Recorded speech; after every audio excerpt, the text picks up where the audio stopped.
Mundial marcou 3 golos e realizou, de facto, exibições espetaculares.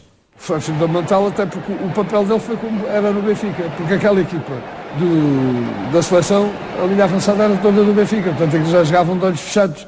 Portanto, o Zé Augusto, o Eusébio, o Torres, o Simões, e ainda depois com o apoio do Jaime Graça, que nessa altura já era jogador do Benfica, mas ainda sem jogar no Benfica. Teve uma importância fundamental, como realmente todos os outros tiveram, mas era um extremo fabuloso. Por isso é que chamaram-lhe o Zé da Europa. O José Augusto, nesse Campeonato do Mundo, foi, digamos que, tão decisivo quanto foram outros jogadores, mas foi um jogador que podia e conseguiu desequilibrar exatamente pela sua maneira de jogar, pela sua velocidade, pela sua forma de chegar à linha e pelas aberturas que fazia para esse grande senhor do futebol que é o Eusébio, e dando-lhe a oportunidade de ele marcar muitos golos, como se sabe, o Campeonato do Mundo foi pródigo também em golos do Eusébio. O José Augusto foi considerado pelos ingleses o jogador de 66 mais importante das seleções. Diria mesmo que mais importante para o global do Campeonato do Mundo do que para a seleção portuguesa especificamente. E porquê? Exatamente pela forma como ele soube ser criativo e soube dar muitos lances para os outros resolverem. A 23 de novembro de 69, José Augusto veste a camisola do Benfica pela última vez. Curiosamente, o adversário é o Vitória de Setúbal, o mesmo que lhe apadrinhou a estreia de Águia ao Peito 10 anos antes. Os encarnados perdem por 1-0, mas Augusto não tem a tentação de procurar um final melhor. Não quer arrastar-se pelos relevados. Aos 32 anos, sai pela porta grande. E ele próprio também entendeu não se arrastar no campo, não é? Porque há jogadores que teimam em continuar a jogar. Enfim, as condições não são as melhores, há até quem nos chama a atenção para que ele deva abandonar, mas há jogadores que são mais teimosos, não percebem que estão na idade de abandonar a carreira. O José Augusto percebeu isso, se calhar até abandonou cedo mais. O José Augusto é um homem muito lúcido e mantém ainda essa grande lucidez. É um homem do Barreiro também, isto faz toda a diferença, ao Barreiro daquela época que marcava as pessoas. É, portanto, um homem também de ideais sociais, ideais desportivos. O José Augusto era um homem muito consciente, um homem de família e um homem que sabia quando devia resolver as questões. Acho que aí agiu, sobretudo, o bom senso. E agiu a consciência e agiu ele perceber, ou, enfim, não sei de que forma, se foi ajudado, se não, que era a altura de abandonar o futebol. Arrumadas as chuteiras, José Augusto sonhava ser treinador. Não esperava era que isso acontecesse tão cedo e logo no Benfica. Os tempos que se seguem à saída do extremo acentuam a crise de resultados na Luz. À 18ª jornada, após derrota caseira com a CUF e quando o campeonato já está irremediavelmente perdido, Autoglória deixa o Benfica e a direção não perde tempo. Augusto é convidado para o comando técnico.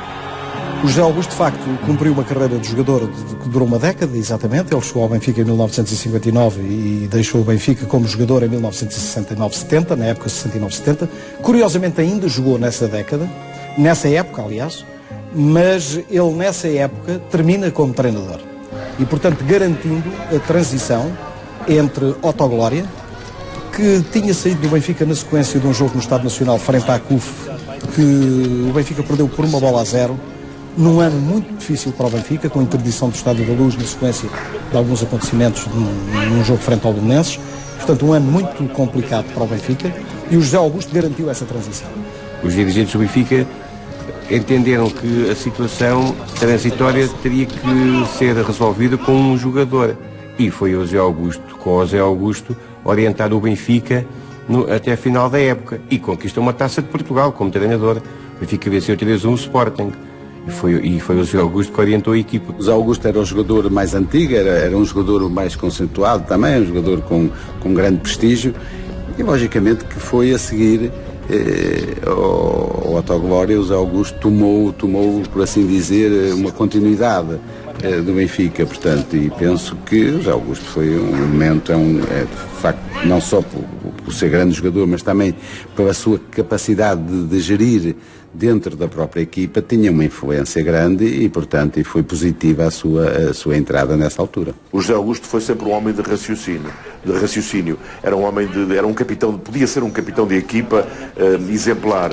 Podia ser, como eu estou a dizer, não quer dizer que fosse obrigatoriamente um capitão da equipa, mas ele era um cérebro da equipa, não é? E, portanto, sendo um cérebro da equipa, distinguia-se exatamente por isso. Enquanto que os seus companheiros podiam ter outras virtudes, ele tinha aquelas de ser um jogador de futebol, de facto, fora de série, mas tinha também com ele a particularidade de ser um líder.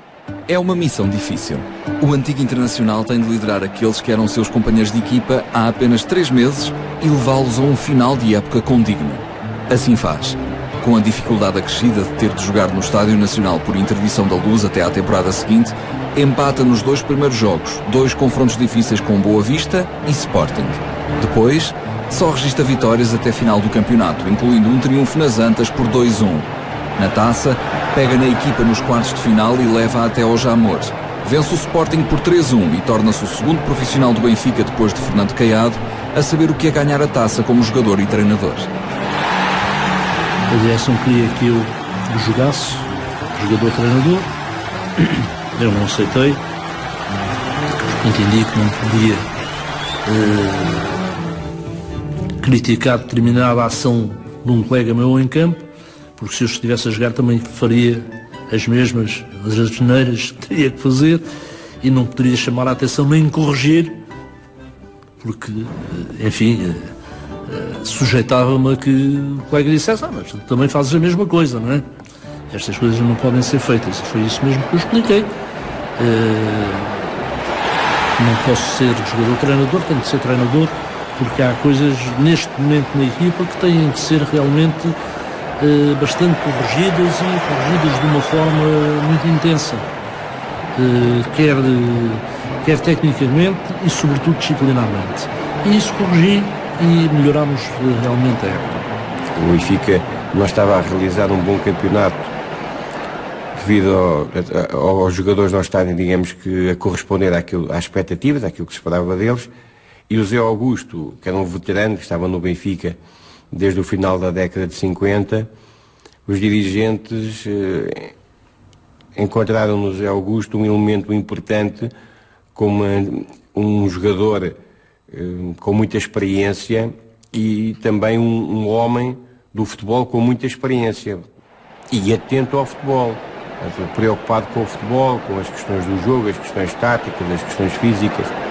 Portanto, seria o elemento mais indicado entre todos os jogadores do plantel para assegurar a transição até chegar a um novo treinador. Já Augusto era um jogador colega, pronto, mas já se afirmava com uma personalidade muito grande. Portanto, a gente tinha muito respeito por Zé Augusto. Portanto, essa transição foi vista com o agrado total da maioria dos jogadores, não a maioria total, porque o Zé era um jogador que, mesmo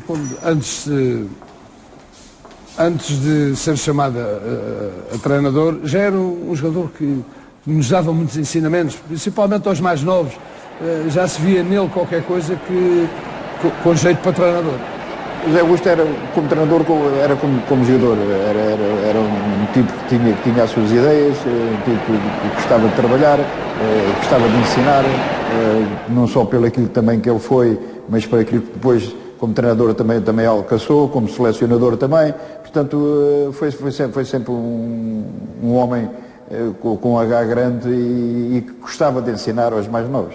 Ser treinador de futebol não é só ter sido bom jogador, ou conhecer muito de futebol. É importante ter bases científicas. E isso o Zé Augusto não tinha, mas de resto ele tinha tudo aquilo que era importante para ser um bom treinador. Conhecia o futebol assim, todos os seus pormenores, a mentalidade dos jogadores, e portanto sabia como devia lidar com eles. Para a época seguinte, o presidente Borges Coutinho quer Jimmy Hagan como treinador, mas uma vez mais, José Augusto sai pela porta grande. Em 13 jogos, ganhou 9 e só perdeu 1. Ainda fica algum tempo como adjunto, mas depois parte para outros voos. Ao longo dos anos, há de treinar a Vitória de Setúbal, Portimonense, Barreirense, Farense, Amora e os espanhóis do Logronhas. Ele nunca atingiu como treinador aquilo que conseguiu como futebolista. Ele esteve no estrangeiro e ele também, segundo ele consta que ele diz que foi prejudicado na carreira de treinador por estar a ser conotado com o Benfica. Não fiquei concluído porque o José Augusto percebe. Aliás, ele depois dali foi para o Vitória de Setúbal. Ainda foi treinador do Vitória de Setúbal. Foi quando eu saí. Onde eu gostei de jogar, onde eu gostei muito de treinar foi em Marrakech, em Marrocos. Quando eu cheguei a Marrocos e passei a dar uma volta pelos baldios de Marrakech, fez-me lembrar dos meus tempos de criança, onde no Barreiro existiam equipas de futebol a jogar pela praia, pelas praias e nos baldios dos arredores do Barreiro, não é? Figura prestigiada do futebol nacional, José Augusto é convidado logo em 1971 para o lugar de selecionador nacional. No ano seguinte, vai levar Portugal a um brilhante segundo lugar na Mini-Copa do Brasil, só perdendo o troféu para a Canarinha nos últimos minutos da final. Foi espetacular, foi uma digressão em que ninguém dava nada por nós, não é? Nós saímos daqui como se fosse um grupo de excursionistas, levávamos 14 jogadores do Benfica e eram 10 a jogar, e uma vez jogava o Pérez, outra vez jogava o Denis, mas que ninguém acreditava em nós. E depois do primeiro jogo, aliás, nós saímos daqui só com um jornalista atrás de nós, e depois quando chegámos para jogar a fazer a fase no Maracanã, para jogar com a Argentina, já lá estava meio mundo de repórteres e de jornalistas de Portugal. Portanto, depois a partir daí começou-se a acreditar que a gente podíamos fazer mais e só não o fizemos porque apanhámos o Brasil na final, que a seguir ao Mundial foi a competição mais prestigiante que Portugal conseguiu ir e conseguiu ir à final. Foi um feito porque a gente ganhou a algumas equipas que outrora era impensável ganhar. Estou-me a lembrar, por exemplo, da Argentina, em que ganhámos por 3-1 no Maracanã, que foi uma vitória sensacional. E claro, todo aquele trajeto de... E depois a gente tinha uma missão connosco, portanto, em pensamento, é que como aquela equipa de 66 tinha feito um grande feito, o José Augusto falava muito nisso. E ele dizia que a gente era capaz de fazer a mesma coisa, éramos capazes de ganhar a Mini-Copa. Só que não era fácil, porque a gente tinha equipas como a Uruguai, a Argentina, a própria Rússia, que na altura era a Rússia, que agora tem outros nomes, já está dividida, que era uma potência nessa altura muito grande. E a gente sabia que as dificuldades eram grandes, portanto, quando a gente chegou à final, aquilo foi um deslumbramento total. Isso foi uma odisseia extraordinária, porque acho que partimos não como favoritos, portanto, mas o que é certo é que foi um torneio para já. O nível das equipas era muito forte, havia boas equipas, e depois foi uma competição cheia de entusiasmo, cheia de valores. Mas o que é certo é que foi uma belíssima campanha com todo o grupo de trabalho empenhado, e eu penso que foi uma página prestigiante para o futebol português. Anos depois, é um dos 4 elementos do corpo técnico que conduz a seleção às meias finais do Europeu de 84 e logo de seguida é convidado pela Federação para um projeto pioneiro. Vai liderar a formação das seleções jovens durante os 3 anos seguintes.